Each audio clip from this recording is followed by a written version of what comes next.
Good morning children and welcome back to your chemistry class. So today in this chapter of hydrogen, I am going to discuss about the chemical properties and also the uses of hydrogen. So let us begin with the first chemical property of hydrogen, that is we talk about its combustibility. Combustibility. What do we know about the combustibility of hydrogen? It is a combustible gas but it does not support combustion. Okay. It is a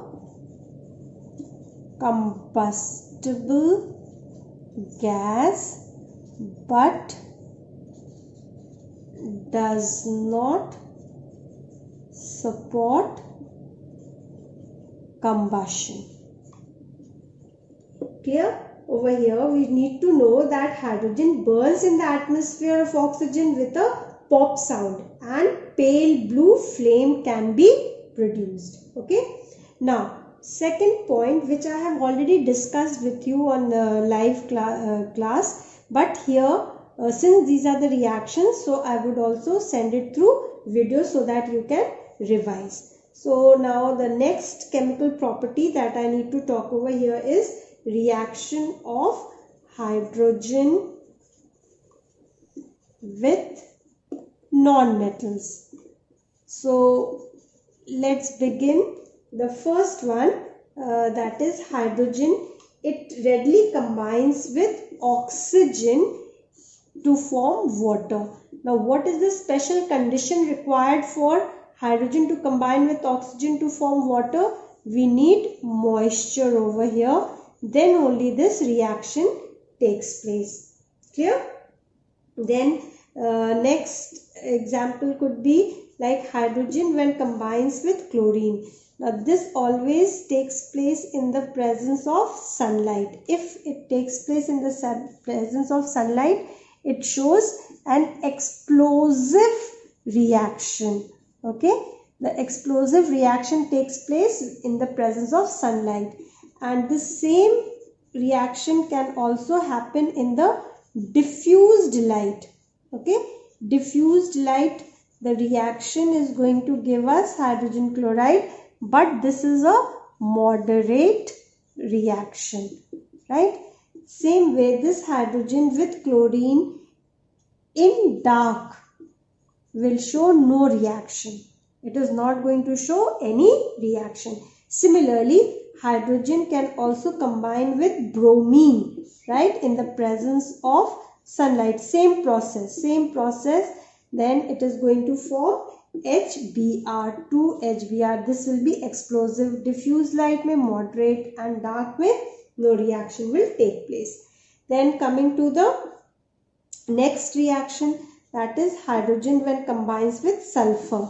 It gives us rotten egg smelling gas. What is this? Rotten egg smelling gas. This is called as hydrogen sulfide gas. What is the condition required for hydrogen to combine with this yellow sulfur? The color of sulfur is always yellow. So this has to be in its molten state to combine with hydrogen to give us this H2S gas. Okay. Then the next one is when hydrogen combines with nitrogen. Now understand the ratio of hydrogen and nitrogen first. So 3 parts of hydrogen and 1 part of nitrogen, they combine but they also show a reversible reaction, right? So what are the special conditions required for this reaction to proceed and to form 2 volumes of ammonia? What is this? 2 volumes of ammonia. So what are the special conditions required over here? It firstly needs a catalyst, finely divided iron. To enhance the efficiency of this catalyst, it needs a promoter. So the promoter used over here is the molybdenum. Now it also requires certain pressure and temperature. So we can learn that 450 degrees Celsius is the temperature required, and the atmosphere ranges from 200 to 900 atmosphere. So when all these special conditions are required with 3 parts of hydrogen and 1 part of nitrogen, we obtain 2 volumes of ammonia. Clear? Is this point clear? This process is also called as Haber's process. So we say that by Haber's process, we obtain ammonia gas. I hope this is clear to all of you. Now I'm going to talk about certain reactions with metals. Second one is, so this is the third reaction. Third is reaction with metals. Okay. So reaction with metals, let us see. Hydrogen gas, when passed over some alkali metals, right, they combine to form metallic hydride. So for example, potassium combines with hydrogen to give us potassium hydride. If you balance, you will get this. What is the name of this? Potassium hydride. Remember, oxygen becomes oxide, nitrogen becomes nitride, so hydrogen becomes hydride. Okay. Similarly, sodium can also combine with hydrogen to form sodium hydride. Okay. Similarly, calcium can combine with hydrogen to form calcium hydride. This calcium hydride, it is highly unstable. All these compounds are unstable, do remember. But calcium hydride immediately combines with the water molecules that are present in the air, and it forms calcium hydroxide plus hydrogen gas can also be released. I hope this is clear. All these hydrides, they are highly unstable, but these hydrides, potassium hydride and sodium hydride, they do not react with atmospheric moisture. Whereas calcium hydroxide, it immediately combines with the atmospheric moisture to form calcium hydride and hydrogen gas is given out, right? So such reactions, they also exhibit the oxidizing nature of hydrogen, or we may say that hydrogen acts as an oxidizing agent over here. In these reactions, what do we study? That hydrogen is acting here as an oxidizing agent, right? Now, next, the fourth kind, where I'm going to show you reaction of hydrogen with metal oxides.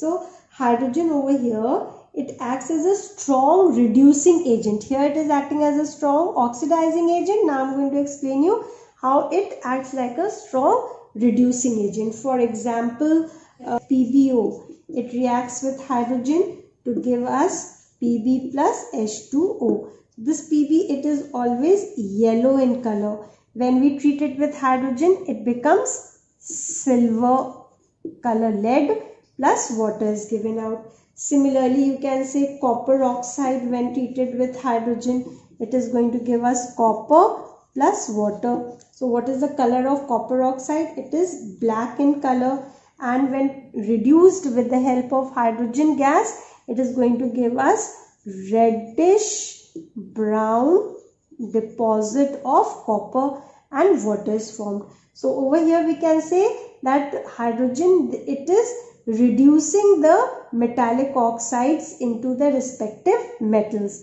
So here they are acting as good reducing agent. Okay. Now here I was explaining you when hydrogen was reacting with some metal oxides. Hydrogen also reacts with the non-metals also to show some reducing agent.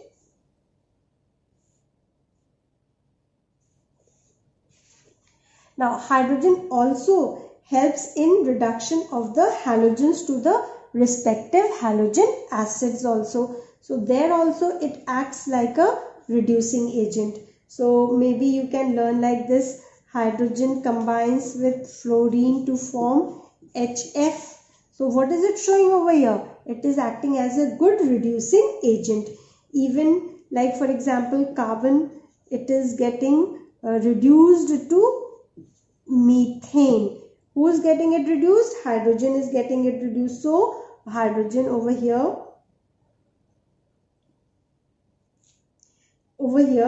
carbon, hydrogen reduces carbon to methane, right? Similarly, we can also say hydrogen combines with chlorine to give HCl. So what it is showing over here? It is reducing the halogen to the halogen acid under some special conditions. What are the special conditions? I had already told you. For this, it requires diffused light or sunlight to show the reaction. So they also show us that hydrogen is a good reducing agent. Clear? Then some of the uses of hydrogen. The first one is that of it acts as a reducing agent. Just now I had explained you. They act as a reducing agent. How? That hydrogen, it reduces the metal oxides to the respective metals at high temperature. For example, I had told you PbO plus H2, it is going to give us Pb plus H2O. Remember? So from metal oxide we can easily obtain the metal with the help of hydrogen. Then second use could be the oxyhydrogen flame. Right? What is oxyhydrogen flame? When oxygen and hydrogen gases, they combine, this mixture, it is burnt at very high temperature. As high as what? 2500 degrees Celsius is produced. So such flames, they are used for cutting and welding of the metals. Right? Then thirdly, they are used, as I told you, for hydrogenation of oil. What is hydrogenation of oil? When hydrogen is used to convert the vegetable oil to vanaspati ghee in the presence of nickel, platinum or palladium, that is called as hydrogenation of oil. Then you can call it as for meteorological balloons. It is also used in the meteorological balloons, but nowadays it is not used because this mixture of hydrogen, when it goes into the air, right, when the pressure becomes low, then it changes, it bursts into explosive substance. Therefore this has been replaced by the next important gas, that is helium. Right? So helium nowadays is used in place of hydrogen for filling up the balloons and the airships. Then its fifth use could be like formation of synthetic petrols. Formation of synthetic petrols. So when coal, it is hydrogenated. How? By passing the coal, when the gas hydrogen is passed to the coal in the presence of nickel, platinum or palladium, then we obtain the liquid which is called as synthetic petrol. Okay. Then it is also used as fuel. How? Mixture of liquid hydrogen and liquid oxygen, it is used for the rocket fuel. Liquid oxygen plus liquid hydrogen is used as a rocket fuel.